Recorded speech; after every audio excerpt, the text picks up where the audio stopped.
It was a tale of two homestands for the Atlanta Braves in their first day at Truist Park in the 2024 season. They swept the reigning and defending nationally champion Arizona Diamondbacks and looked pretty good while doing it over the weekend.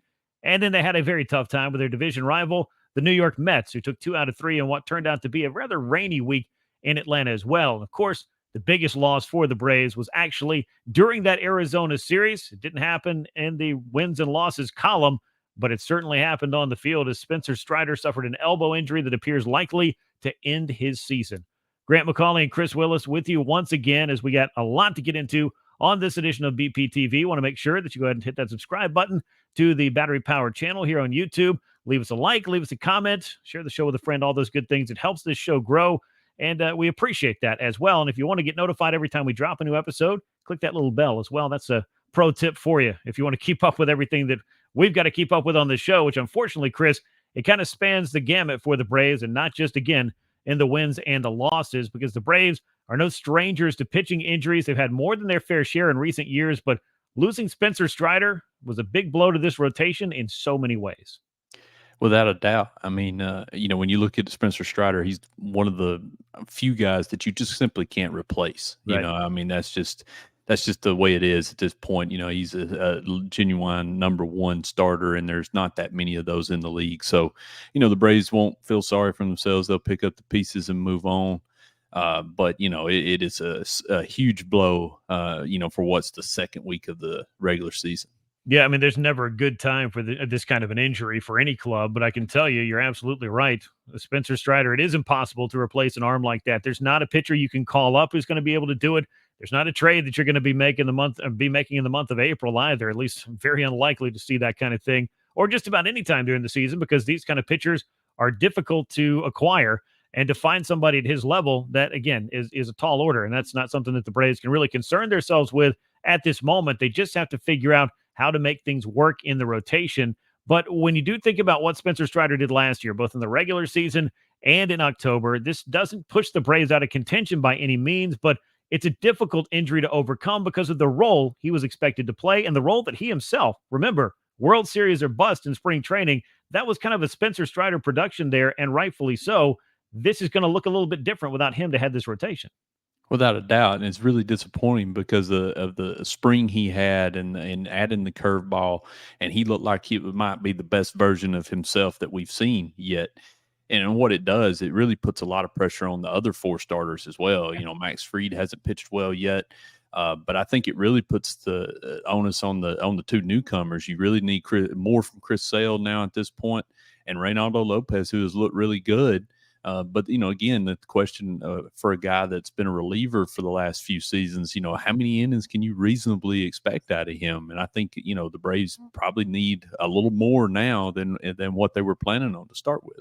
Well, I was going to get to that in a minute because I kind of wanted to discuss some of the in-house options, at least for the Braves to look at, to try to just have that rotation filled out, which we should know these pretty well because we just spent most of spring training talking about the depth and the quality of it that the Braves do have at the minor leagues. Nobody wanted to be calling on it for Spencer Strider being injured at any point during the season, and certainly nobody wanted to be calling upon it again for the second consecutive April. But that's where the Braves find themselves with another key member of their rotation on the sidelines. We knew it was going to be when and not if. We just found out that when came a lot sooner than anybody wanted to. Alan Winans called up initially after getting knocked around by New York on Thursday. He's been optioned back to the minor leagues. I think Bryce Elder is the obvious longer-term solution for the Braves here because A.J. Smith-Shawver doesn't appear to be stretched out to cover the innings just yet. Darius Vines is another option. He got big league time just like Winans did a year ago. I don't see the Hurston Waldrop train as quite ready to leave the station because he started this year in Double-A in particular. I thought that was at least worth noting, though we could see him at some point this season. The Braves aren't afraid of an aggressive promotion from time to time, and if he needs to ask somebody about it, he could probably ask A.J. Smith-Shawver from a year ago. But again, if it's not Bryce Elder, then we could end up seeing that revolving door in that fifth spot of the rotation, which the Braves had last year. And to be honest, that doesn't seem to be ideal or sustainable, just not the way that you want to go, right? Right. And it feels like Bryce Elder probably needs to get a chance here, get 2 or 3, 4 starts under his belt just to kind of see where he's at. And I mean, if that falters, then I think you're right. I think we probably see that revolving door of Darius Vines, Alan Winans, potentially Dylan Dodd as well as another name that's in that mix too. So, the Braves have a ton of options. It's just a matter of which one of those guys can go, if any of those guys can go out there and seize the opportunity and take the job, or if we're just going to be seeing them mix and match from now to the rest of for the rest of the season. Yeah, and they could do that. And this doesn't speak to what could happen around the trade deadline because the Braves, unlike last year when you expected Max Fried and Kyle Wright even to come back in the second half, I don't think that expectation is going to be the same for Spencer Strider. The Braves did not confirm what came out of his second opinion that he got. They are going to provide an update over the course of the weekend. You might already have that update by the time you've watched this episode because we're recording it late on a Thursday night. But either way, it does not appear that Spencer Strider is going to be walking back through that door anytime soon, and that does change the math, I think, or the motivation for Alex Anthopoulos around the trade deadline. A couple of other names to keep in mind, at least in the near term and maybe longer term, maybe even that second half, is Huascar Ynoa, who is pitching right now for AAA Gwinnett. Tossed 4 scoreless innings in his first outing, but still building up after Tommy John surgery. And Ian Anderson seems ticketed, if all goes well, for a rehab assignment that will likely begin in the month of June and probably stretch him into the month of July, making him more of a second half candidate. But those are a couple of arms who have been useful to the Braves in the past and could be useful here in 2024 and in the future. Right now, more than anything, though, I think that Atlanta, they need consistency from the first 4 spots of that order. Chris, you brought this up, but let's look at Max Fried. Not much success in his first 2 starts, but if he can get on track this weekend, for example, that would be a start. Any and all pun intended there. Then you got Charlie Morton and Chris Sale, the veterans who need to post now more than ever, and Reynaldo Lopez, who has looked great in his first couple of starts. This is a good group, but they've got to give the club a manageable amount of innings because they're going to need to help out that bullpen as well. Yeah, and they've had to lean on that bullpen a lot of late. I know we're going to talk about that in a minute, but again, it's just paramount that a guy, especially a guy like Max Fried, can find himself. And I mean, it's still early in the season. It's just 2 starts, but it was 2 rough starts, and he appears to be fine physically. It's just a little bit of struggling with some command issues over those first 2 outings. This weekend would be a great time for him to get on track, and the Braves probably need it right now more than ever. Yeah, I mean, and it may not be something you'll come out and say because I don't think there's any kind of sense of desperation about this club, even given the Spencer Strider news and a bad series against the New York Mets, which they were one swing of the bat from Marcell Ozuna away from maybe having a very different looking game 1, but it is what it is, and the baseball gods smiled on the New York Mets in that particular series. The rain helped by washing away a game, so the Braves didn't get a chance to even earn a split as it turned out, which pushes the entire rotation back, which is why we're talking about Max Fried going against the Miami Marlins to start out this weekend series. But to get back to that big factor is what the rotation needs to do is going to be the obvious effects that it would have on this bullpen. That group had a great weekend against Arizona and had pretty much the exact opposite, had their hands full against the New York Mets. We had Luis Guillorme's debut as a Brave come on the mound. That's something I think that we'd like to see not become a regular occurrence for this club. But the bullpen, I still think, Chris, can be a major strength. They're going to need some help, though, from the starters if they want to stay fresh. Yeah, without a doubt. I mean, I still think this is a really good bullpen group as they showed over the first road trip and against Arizona, like you said. But I think they've been used a lot. I think, it's just one of those things. There are going to be some bumps in the road. Tyler Matzik in particular struggled a little bit, doesn't appear to have much life on his pitches at this moment.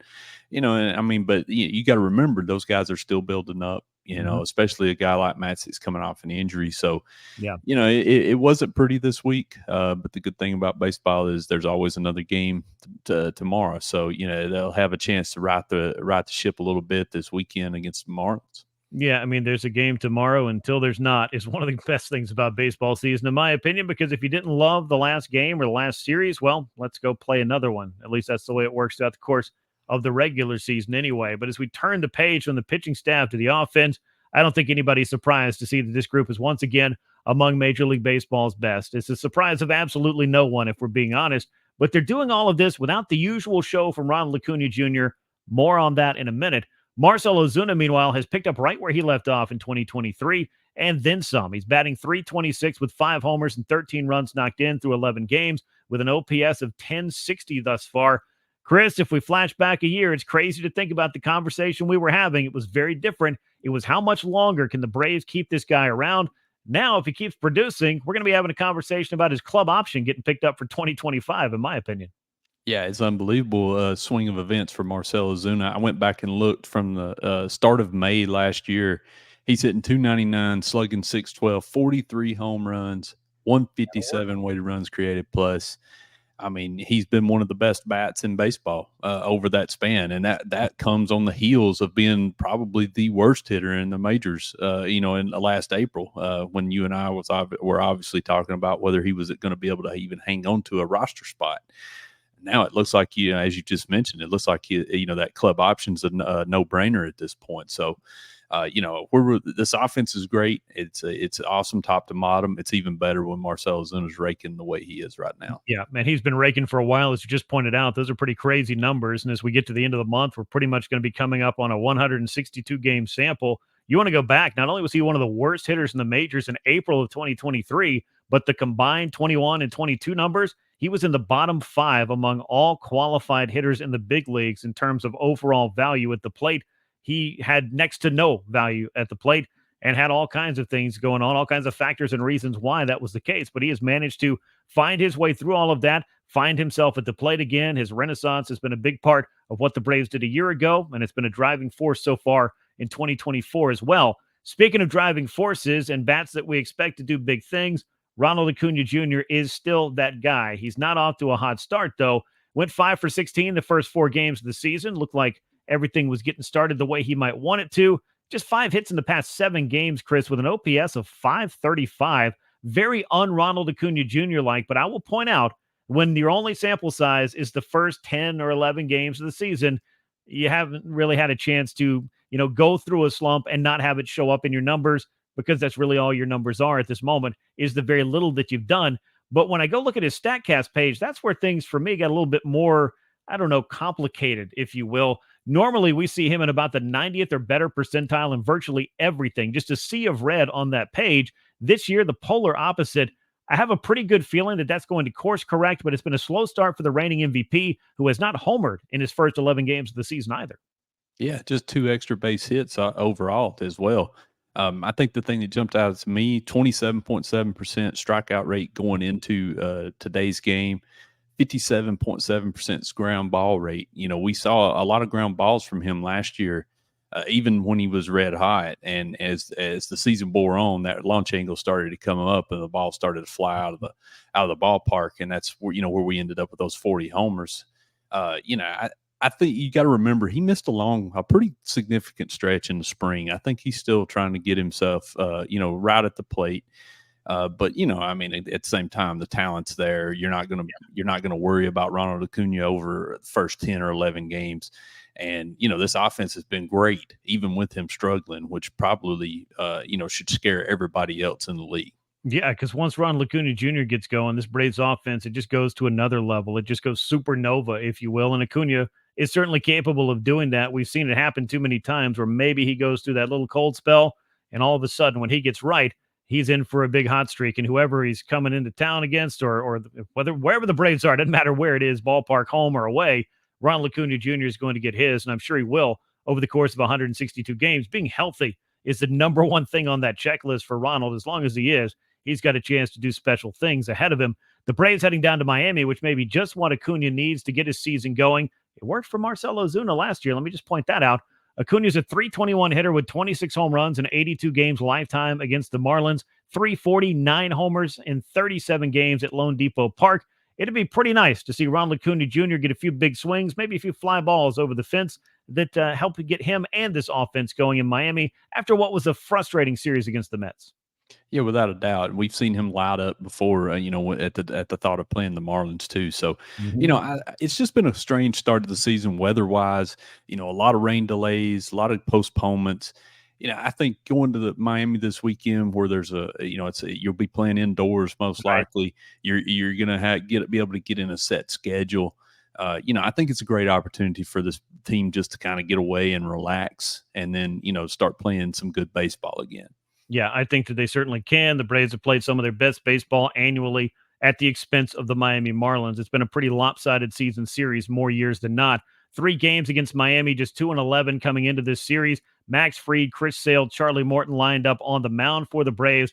After that, a trip to Houston to face an Astros team that is also not clicking here in the early going. Just 4-10. They're dealing with a lot of pitching injuries of their own. That series, though, when you put these two teams together, it just feels like, Chris, that things could be interesting. It could be a challenge regardless, particularly on the road. Yeah, without a doubt, the Astros to me are still a very talented squad that is probably I would still pick them to win the American League West even despite this a slow start. They do have Really? some Okay. question marks pitching wise, but we've seen them in the past. They seem to be kind of the inevitable outcome in the AL West. So that should be a good series, World Series rematch. Two teams with a lot of history, and with Dana Brown, as the general manager there now, a lot of familiar faces around the organization as well. So it should be a good series. Yeah, and I don't think anybody's going to be forgetting that World Series matchup anytime soon, particularly because there's still quite a few familiar faces on both of these squads. So each year, a little bit less as we go along. It should be interesting to see what the Braves are able to do. The Astros, meanwhile, as I said, they are dealing with some of their own injuries. And as we kind of put a bow on this edition of the show, Chris, as we look at what Spencer Strider's dealing with, he is not alone. So many other pitchers over the course of the last really several years, but to start this season, the injured list stints and the elbow injuries in particular may be at an all-time high or at least trending in that direction. I don't know if you've been asked about this as much as I have, but I don't know what exactly, if anything, you can do to course correct this very quickly. But baseball certainly has a problem on its hands, it would appear, with the elbow issues that a lot of pitchers are dealing with. Without a doubt, I think a lot of people are trying to pin it on the pitch clock, but I think it's a lot of factors. Honestly, Yeah, guys are max effort now all the time with ridiculous velos, and big then race. spin, tons of spin. It's just a tough it's a tough profession. I mean, that's why pitchers have such a hard time. I think latching on, getting some of these long term deals through free agency now, just because these guys go out there and they're just, it's not a matter of if, it's more a matter of when. As far as these pitchers' injuries go, we've had a rash of a lot of big names lately, and I think that's why it's really become a lot of a big talking point. But I think the reality is, over the last few years, we've been trending in this direction. It just stings a little bit more when you see Spencer Strider, Yuri Perez, Mhm. Shane Bieber, and so many others, getting hurt all in a short time frame. Yeah, absolutely. And you put them on a list that includes guys like Jacob DeGrom and so many others. It's not a short list whatsoever when it comes to this. And hopefully we'll get a little bit more clarity on what Spencer Strider's situation is. But that's certainly news of the week that the Braves were hoping not to hear anytime soon, if ever, when it came to their ace and a guy many people expected to perhaps win the Cy Young Award this year. Now the Braves are going to have to figure out what they can do while he is out. But it doesn't change the goal, I don't believe. World Series or bust is where the Braves set that back in spring training, and they're still going to try to trend in that direction. They got a lot of baseball ahead of them to make that dream come true. Meanwhile, that brings us to the end of this edition of BPTV. As always, we appreciate you riding along with us. Make sure you hit that subscribe button right here on the Battery Power YouTube channel. Turn on those notifications. You'll get an alert every time we drop a new episode. Thank you again for joining us. For Chris Willis, I'm Grant McCauley. We will catch you next time. And until then, so long, Braves country.